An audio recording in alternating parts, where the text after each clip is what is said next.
अस्सलामु अलैकुम मुअज़्ज़ज़ ख़वातीन व हज़रात, इस तरह की प्यारी प्यारी वीडियो देखने के लिए हमारे चैनल को सब्सक्राइब करें और बेल के आइकॉन को दबाएं ताकि आपको हमारी वीडियो सबसे पहले मिलती रहे।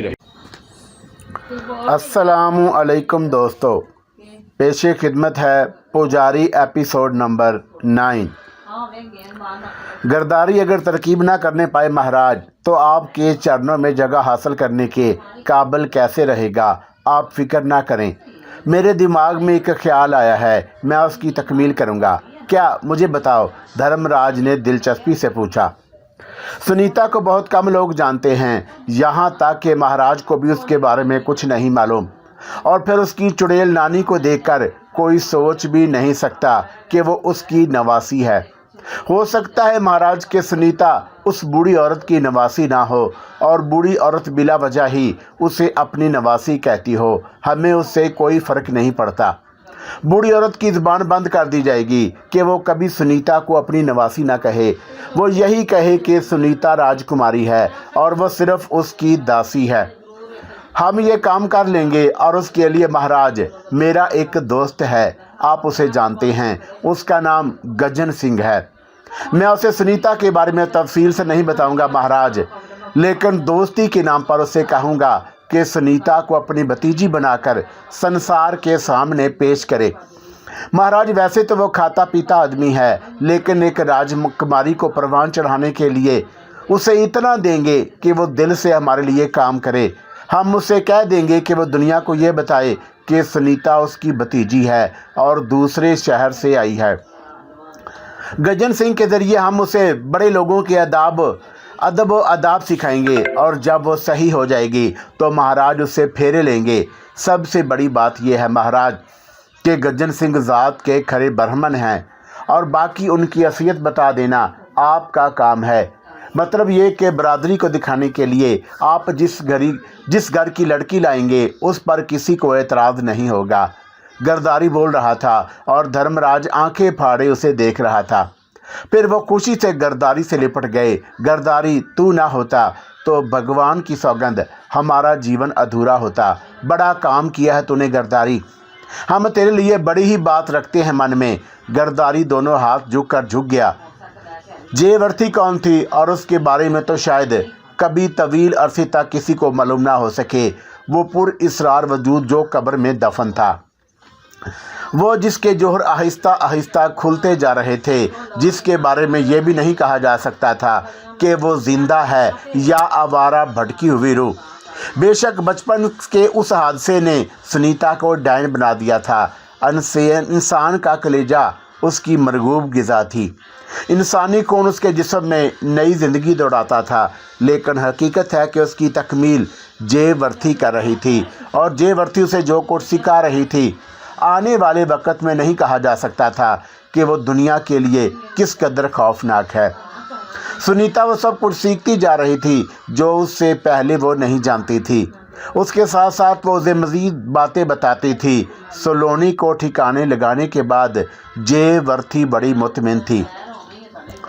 उधर सुनीता देख रही थी कि एक तंदुरुस्त इंसान का खून पीने के बाद उसका हुस्न कई गुना बढ़ गया और उसका आग की तरह दहकता हुआ चेहरा उसके हसीन वजूद की बेमिसाल तशरीह कर रहा था। फिर उसने जेवर्थी को देखा और बोली, नानी जी, जो कुछ आप कह रही हैं वो मैं कर रही हूँ। अब ज़रा एक बात बताइए कि अब मुझे क्या करना है। किसी माहिर शिकारी की तरह शिकार के फंसने का इंतज़ार। अब तक मेरे इशारों पर तूने जो कुछ किया है उससे जागीरदार को कोई शुबा नहीं हुआ। तू क्या चाहती है, भोली भाली चांद सी सूरत वाली लड़की? भला कोई ऐसी वैसी बात सोचती है? जवानी की उमंगों में सजी हुई। लेकिन ये बात मैं जानती हूँ कि जवानी एक बहुत बड़ा हथियार है और हथियार इस्तेमाल के लिए होते हैं। लेकिन शर्त यह है कि हथियार का कोई भी वार खाली ना जाए और फिर तीर निशाने पर बैठे। तू ये ना समझना कि धर्मराज तेरा पहला और आखिरी शिकार है, बल्कि मैंने तुझसे 6 घरानों की बात की है। 6 घराने जो मेरी और मेरी रूह का नासूर हैं।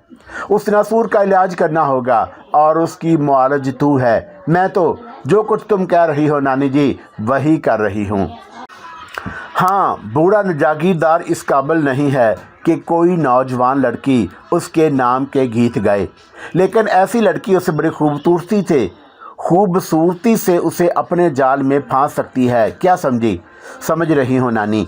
बड़ी आसानियां फराहम कर दी हैं उन दोनों को महाराज धर्मराज ने, और जिस अंदाज में उसको रखा जा रहा था उसे देखते हुए कोई सोच भी नहीं सकता था वो मामूली हैसियत की लड़की होगी।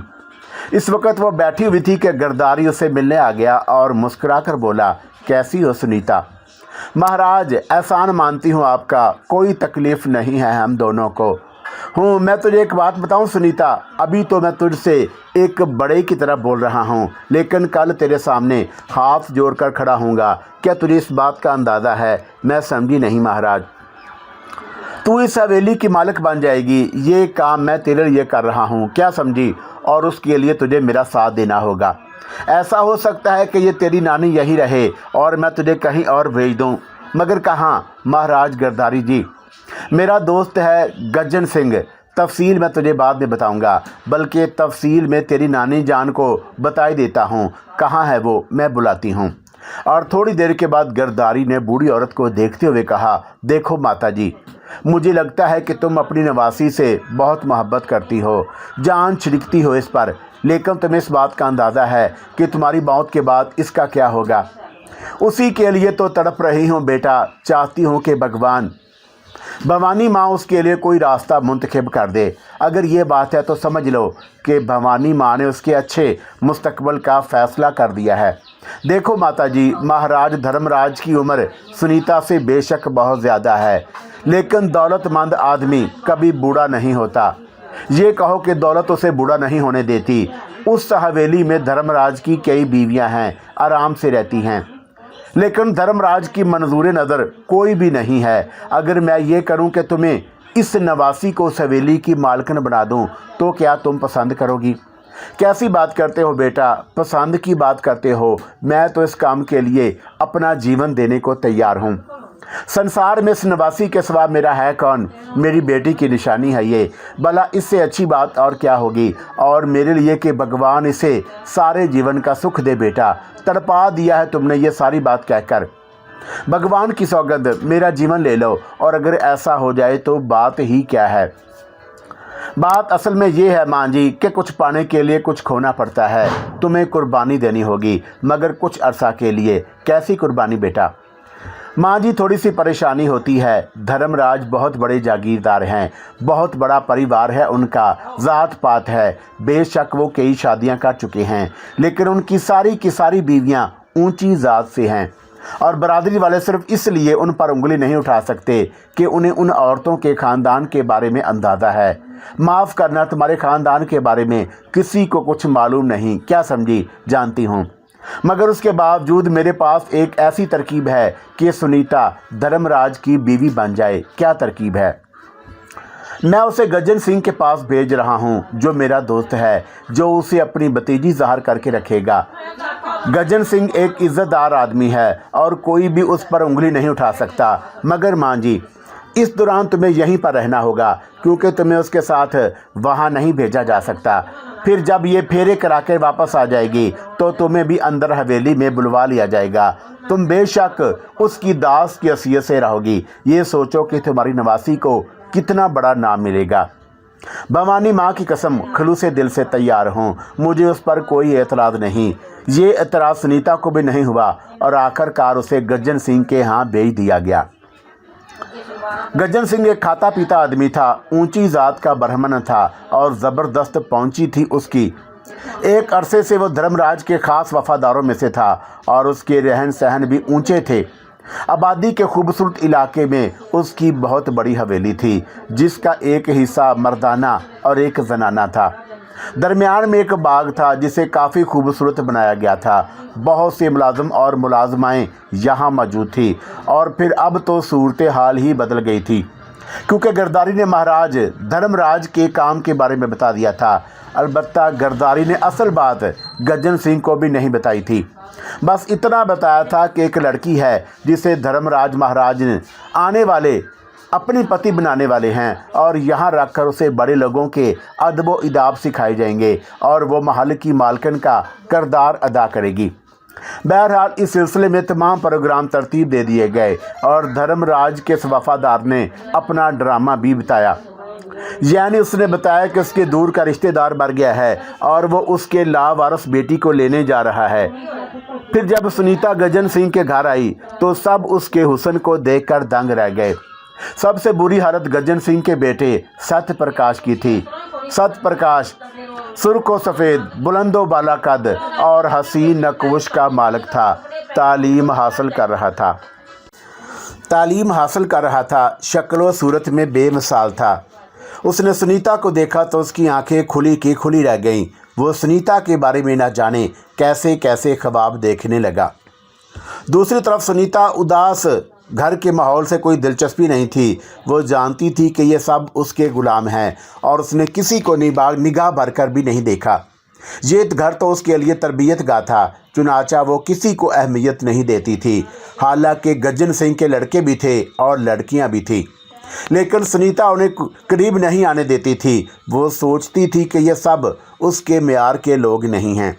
उन्हीं में सत्य प्रकाश भी शामिल था। सबसे बड़ी बात यह थी कि सुनीता को इस बात का इल्म हो गया था कि वो धर्मराज जैसे जागीरदार की बीवी बनने वाली है, जो गजन सिंह जैसे घराने को खरीद कर फेंक देते हैं। इसलिए वो किसी को अहमियत नहीं देती थी। लड़के और लड़कियां खैर सही तौर पर बात समझ भी नहीं पाए थे, लेकिन गजन सिंह की धर्मपत्नी कौशल ने कहा, ये लड़की तो बड़ी अजीब है। माता पिता की मौत का इस पर कोई असर नहीं, अपने आप में मस्त रहती है। तुमसे इतनी मोहब्बत लेकर आए हो, लेकिन मैं देख रही हूँ कि ये तो बड़ी मगरूर है, किसी को मुंह ही नहीं लगाती। ऐसे लगता है कि जैसे हमने इसके माता पिता को मारा है, हमारा खाएगी। और अरे अरे क्यों मौत आई है तेरी? अगर वो नाराज़ हो गई तो घर का घर जल जाएगा। जूते मार मार कर हमारे भेजे निकाल दिए जाएंगे। एक बात मैं तुझसे कहूँ कौशल, हम उसके एक इशारे पर बेमौत मारे जाएंगे। सारे के सारे बड़ी नाजुक सूरत हाल है। ये सोच लेना, अपने परिवार की तबाही की जिम्मेदार तुम खुद होगी। अरे अरे क्या हो गया? कैसी बातें कर रहे हो? आखिर कौन है ये लड़की? मत पूछ, बस तुझे भगवान का वास्ता मत पूछ। सोते जागते बस यही दुआ है कि भगवान ने हमें जिस इम्तिहान में डाल दिया है उसमें कामयाब करे। ज़रा सी गलती हमें जहन्नम में पहुंचाई देगी। सचमुच एक बात तो बताओ, ये किस्सा क्या है? आखिर आप इसके बारे में इतने परेशान क्यों हैं? मैं कोई किसी से कुछ कहे जा रही हूँ। तू सोच ले कौशल, कहीं ऐसा ना हो कि मेरे हाथों ही मारी जाए तू। तुम्हें मुझ पर विश्वास नहीं? वचन दे के किसी को नहीं बताएगी? हाँ हाँ मैं वचन देती हूँ, तुम फिक्र ना करो।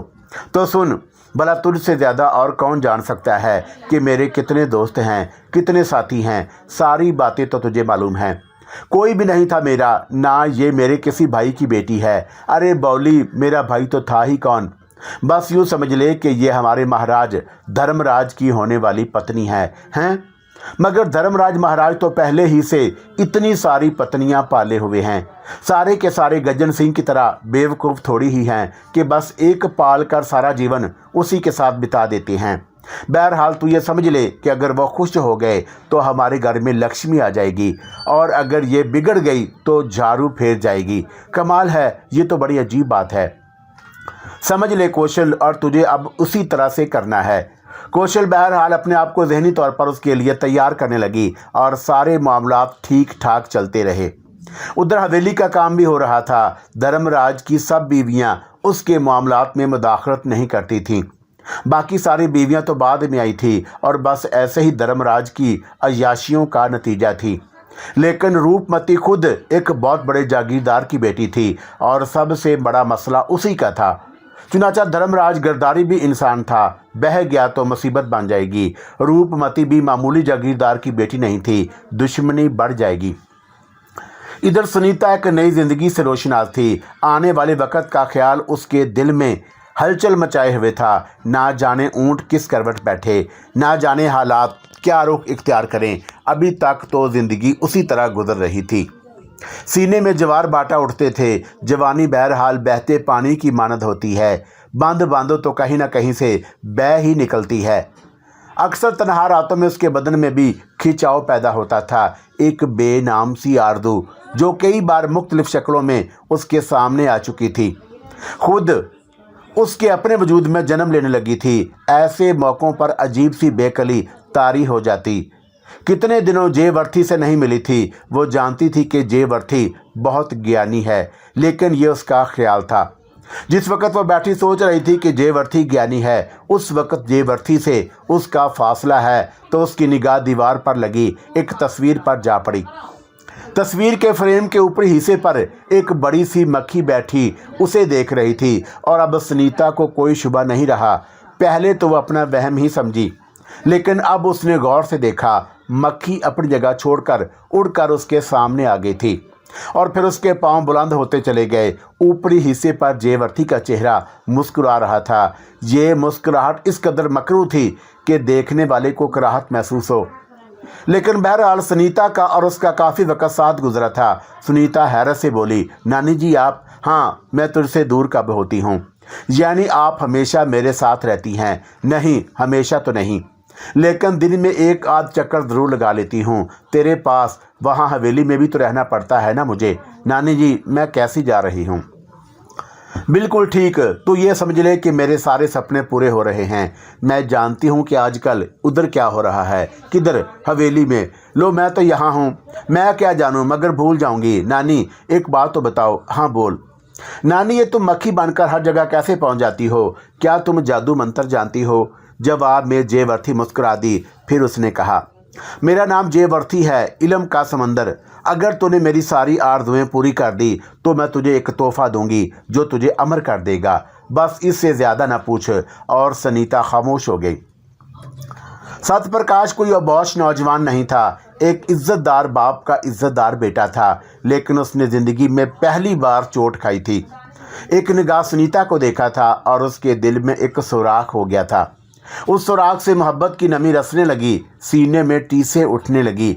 दिल का जख्म सुनीता की बेनियाजी ने और गहरा कर दिया और उसकी तड़प दिन रात बढ़ती जा रही थी।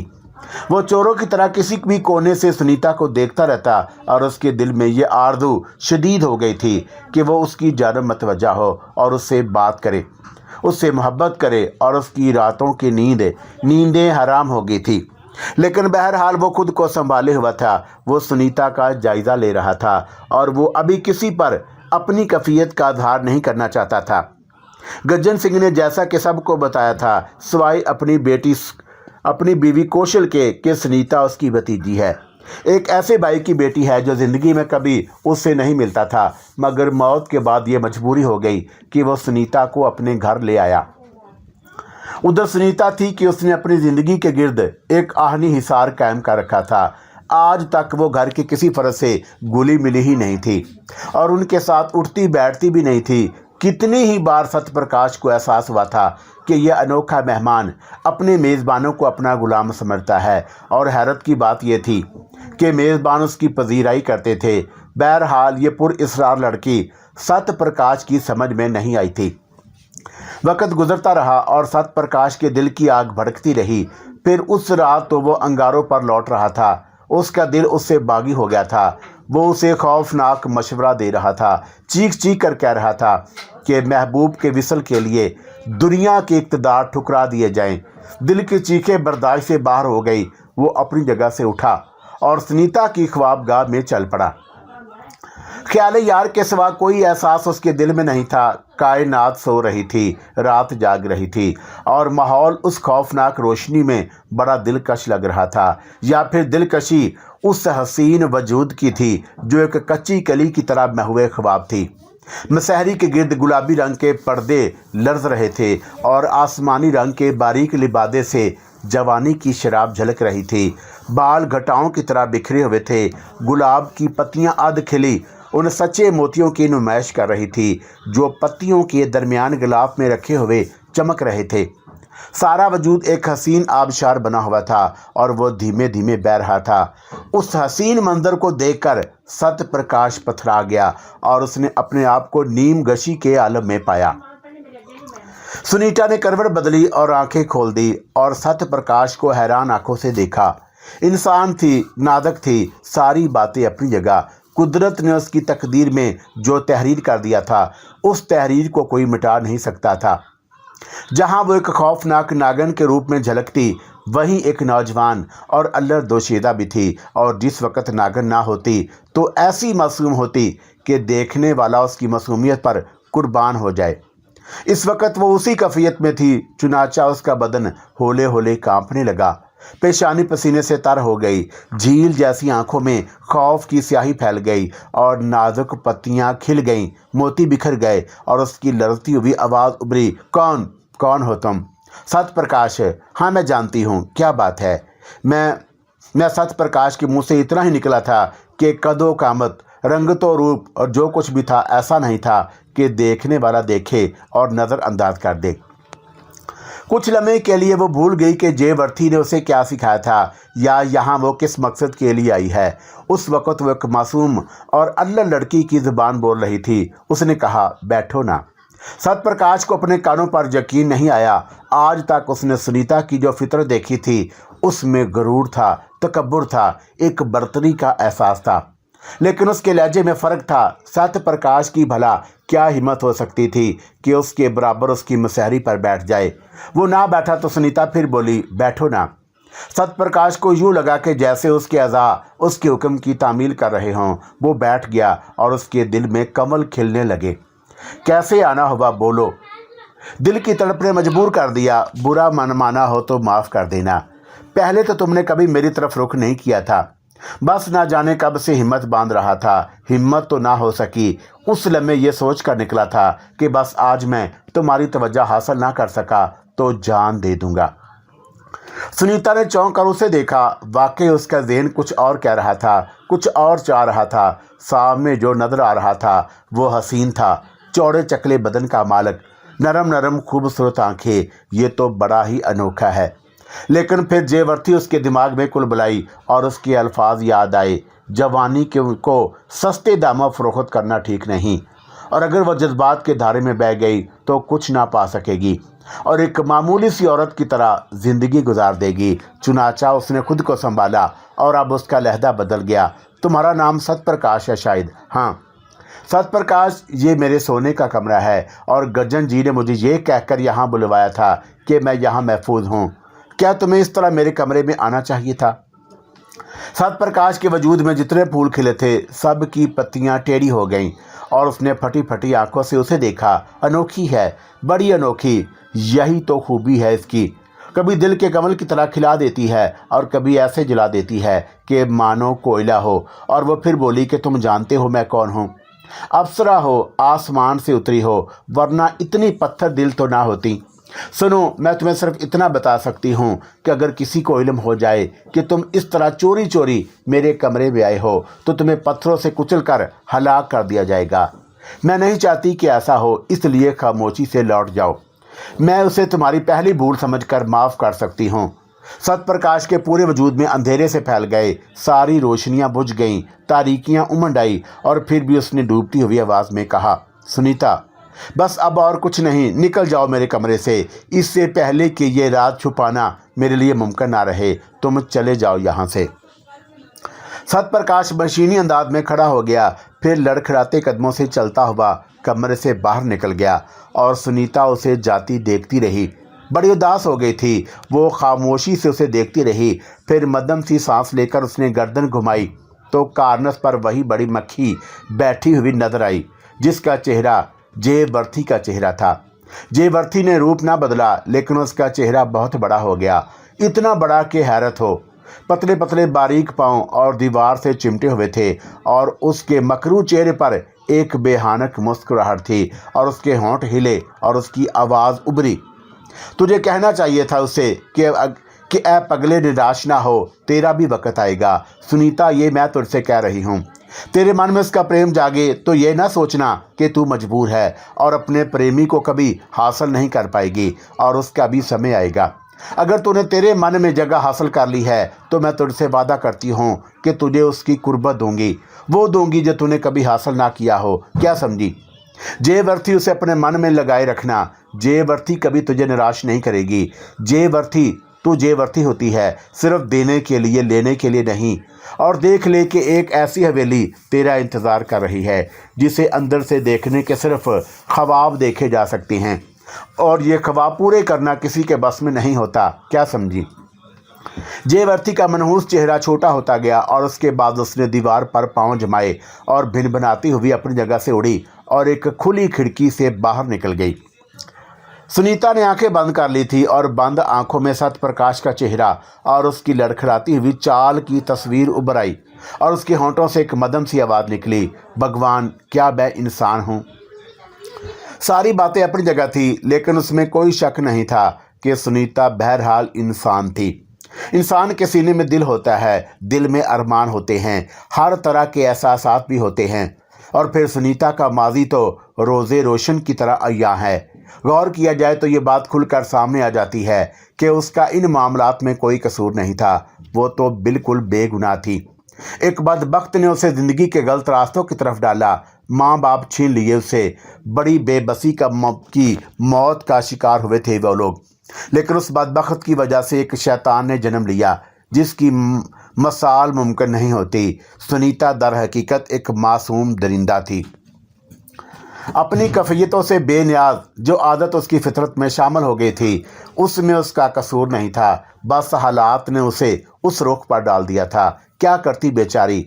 और अब कभी वह अपने बारे में सोचती तो उसे एहसास होता कि वह बड़ी मुश्किल का शिकार हो गई है, लेकिन बुराइयां उसे सहारा दे रही थी और ये मसाल अब सच साबित हो रही थी कि बुराई बहुत आसान होती है, बहुत दिलकश, सोचने का मौका नहीं देती। सत्यप्रकाश के लिए दर हकीकत कुछ नरम गोशे पैदा हुए थे, लेकिन जेवर्ती उसकी उस्ताद थी और जेवर्ती ने उसे बता दिया था कि बहुत बड़ी जागीर पर कब्जा जमा लेना आसान काम नहीं होगा।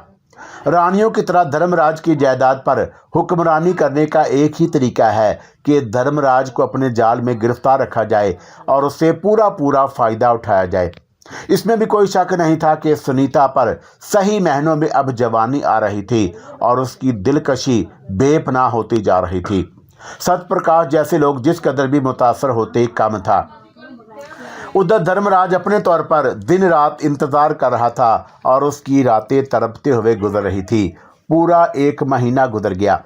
ये 1 महीना धर्मराज ने जिस अंदाज में गुजारा था उसका दिल ही जानता था। गरदारी लाल गजन सिंह से मिलता रहता और एक आध बार वो रात की तारीकियों में सुनीता से मिलने भी आया, ये जायज़ा लेने के लिए कि जिस काम का उसने आगाज़ किया है वो सही अंदाज में हो भी रहा है या नहीं। हर शख्स के अपने मफादात होते हैं और वो अपने मफादात के लिए काम करता है। गरदारी भी धर्मराज से अपनी काविशों का सिला लेना चाहता था। वो ऐसा था कि दुनिया का हर काम कर सकता था और वो जब भी सुनीता से मिलता उसे ये एहसास होता था कि बात बड़ी खूबसूरती से बन रही है। सुनीता के अंदर एक ऐसी तमक्कुनत पैदा हो गई जो हर तरह से उसे बड़े घर की बेटी साबित करती है।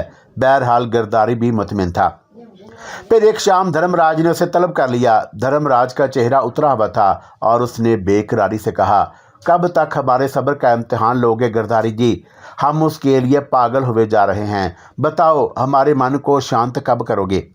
गरदारी के होंठों पर मुस्कुराहट फैल गई। फिर उसने कहा, आपको याद तो होगा महाराज, आज से सिर्फ चंद रोज़ के बाद आपका जन्मदिन आ रहा है। आप हमेशा ही भूल जाते हैं, मगर हम नहीं भूलते। वो आपके जन्मदिन पर आपके पास आएगी, कैसा रहेगा? धर्मराज फरते मसरत से उछल पड़ा। उसने कहा, गरदारी, हकीकत तो ये है कि तुम जैसे दोस्तों पर जितना फ़ख्र किया जाए कम है। गरदारी के होंठों पर मुस्कुराहट फैल गई। उसने कहा कि महाराज, बस जीवन की सबसे बड़ी आरज़ू यही है कि आप खुश रहें, जिंदा रहें। आपकी खुशी हमारा जीवन है। अगर सुनीता जैसी अप्सराएं हमारे जीवन में आती रही तो मरने का नाम कौन पापी लेगा? गरदारी के होंठों पर मुस्कुराहट फैल गई। धर्मराज ये समझा था कि यह मुस्कुराहट उसकी मुस्कुराहट के जवाब में है, लेकिन गरदारी कुछ और सोच रहा था और उसने दिल ही दिल में कहा, बूढ़े बेवकूफ़, जीवन की जितनी खुशी मिल जाए उसे गनीमत जान। जिंदा रहना तेरे बस की बात नहीं, जिंदगी तो भगवान की दी हुई होती है। बहरहाल जन्मदिन आ गया। हवेली रोशनियों से जगमगा गई। तरह तरह के खेल तमाशे होने लगे और एक बहुत बड़े हाल में शहर भर के लोग जमा हो गए। नौजवान दासियां मेहमानों की खिदमत कर रही थी। महफिले रक्सो सरूर जमी हुई थी। रकासाओं ने अपना कमाल दिखा रखा था कि अचानक साद रुक गए। हर तरफ एक सकूत सा तारी हो गया। आसमान से अप्सरा उतरी थी। तमाशाइयों की आंखें हैरत से फैल गईं। दिलों की धड़कनें रुक गईं। धर्मराज तस्वीर हैरत बन गया। सुर्ख लहंगा, सुर्ख चुनरी मोतियों से जुड़ी हुई, संगे मरमर का बदन, आलसी लिबास, कमल की तरह खिला हुआ चेहरा, याकुवत की तरह सुर्ख होंठ, आंखों में काजल की लकीरें, अंग अंग मोती सजाए, पैरों में चांदी की पाजेब, जिनके छोटे छोटे घुंघरू छन छन कर रहे थे। सारे रंग फीके पड़ गए थे और वो आ गई। महफिल पर सहर तारी हो गया था। दिलों की धड़कनें बंद हो गई थी। हुस्न था कि क़यामत, और ये हुस्न कहाँ से आ गया, ये कहाँ पोशीदा था। दूसरे लोगों के साथ वो भी अब बाअदब बैठ गई। गजन सिंह को बता दिया गया था कि उन्हें क्या करना है। गर्दारी ने ड्रामा शुरू कर दिया। ये लड़की कौन है गजन सिंह जी? मेरी भतीजी है। सरकार कह रही थी कि मैंने राजमाल नहीं देखा, सो ले आया हूँ।